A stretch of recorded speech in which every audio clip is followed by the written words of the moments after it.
பொங்கிய உதிரம் வடிந்திடவே உம்மை தொங்கிட செய்தா சிலுவையிலே. பொங்கிய உதிரம் வடிந்திடவே எனக்காக இறைவா, எனக்காக இடர்பட வந்தீர், எனக்காக இடர்பட வந்தீர், எனக்காக. திவ்ய இயேசுவே, உம்மை ஆராதித்து வணங்கி உமக்கு நன்றி அறிந்த தோத்திரம் செலுத்துகின்றோம். அதேனென்றால் உமது பாரமான சிலுவையை கொண்டு உலகத்தை மீட்டு ரட்சித்தீர். 11ஆம் நிலை.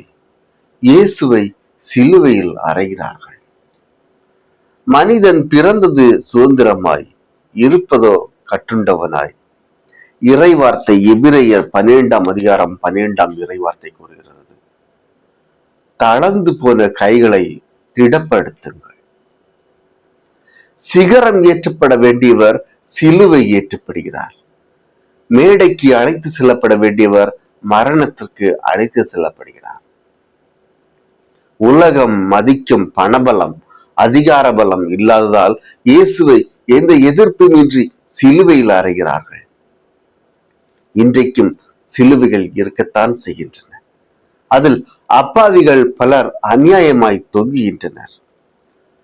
வறுமையின் காரணமாய் என்றோ வாங்கிய கடனை திருப்பி செலுத்த முடியாமல் அந்த கடனுக்காக வட்டியை செலுத்தவே தங்கள் உழைப்பையும் வியர்வையும் இரத்தத்தையும் நிரந்தரமாக தந்து கொண்டிருக்கும் கொத்தடிமைகள் பணபலத்தால் சிலுவையில் அறையப்படுகிறார்கள்.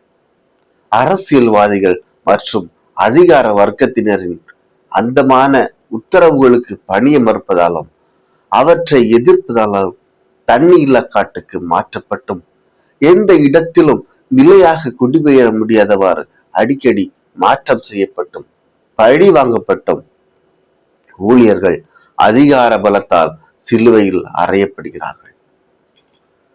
சிறுபான்மையோராய் இருப்பதால் பெரும்பான்மையோரின் வற்புறுத்தலுக்கும் வன்முறைக்கும் ஆளாக நேரிடுகிறது.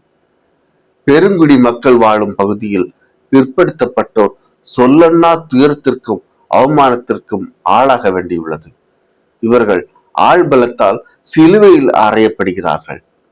இப்படி பணபலம், அதிகார பலம், ஆள்பலம் என்ற 3 ஆணிகளால் அப்பாவிகள் சிலுவையில் அறையப்படும் கொடுமை சமுதாயத்தில் நிகழ்கிற போது அதை வேடிக்கை பார்க்கும் சாமானியர்களாய் இருப்பது கோழைத்தனம்.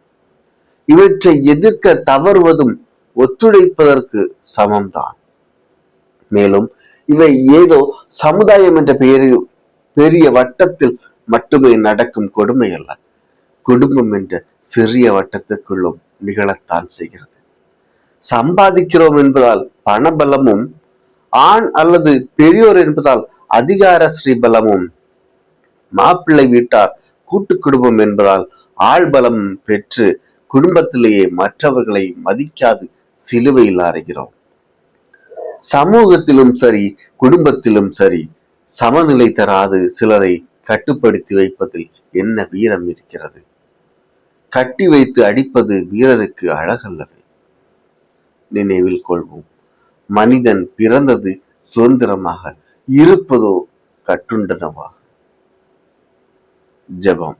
இறைவா, பிறரின் சுதந்திரத்தை மதிக்காது அவர்களை அறைந்து கட்டுப்படுத்தும் கயமையை களைந்து அனைவரின் உரிமையை மதித்து பேணும் நல்ல மனதை தாரும்.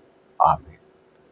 அருள் நிறைந்த மரியே வாழ்க, ஆண்டவர் உம்முடனே, பெண்களுக்குள் ஆசி பெற்றவர் நீரே, உம்முடைய திருவயிற்றின் கனியாகிய இயேசுவும் ஆசி பெற்றவரே.